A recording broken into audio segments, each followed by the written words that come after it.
Hi mga kasis bro, ito para ang aming probinsya. Yan ang munting lupain namin, sinasaka ni kuya. At aririnig mo lang dito ay mga huni ng ibon at agos ng tubig na mula sa tran.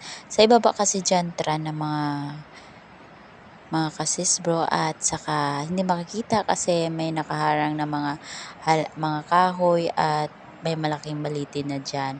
Saka may mga lubi. At yan yung munting saka ni kuya na siya ngayon nagsasaka.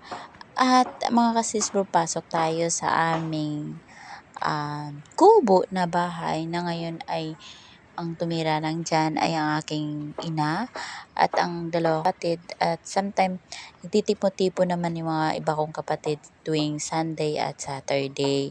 So ngayon mga kasis, papasok tayo, pasok dahil nandito ang aking pinakamamahal na ina. Hi nanay!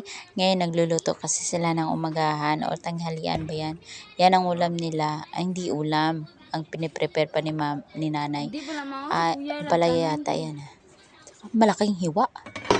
Ang kasama niya yan ay ang kapatid namin na bunso. Ewan ko kung tumutulong ba siya dyan o may anong ginagawa niyan.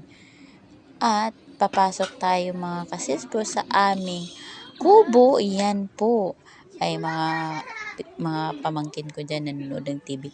So mga kasispo, sobrang kalat pa dyan kasi ginagawa na or nire-repair ko na ulit yung bahay ni nanay kasi butas-butas na, matagal na kasi yan yung buhay pa si papa.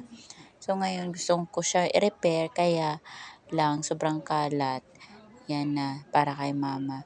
Thank you for watching. Hanggang dito na lang. God bless you all. Bye bye.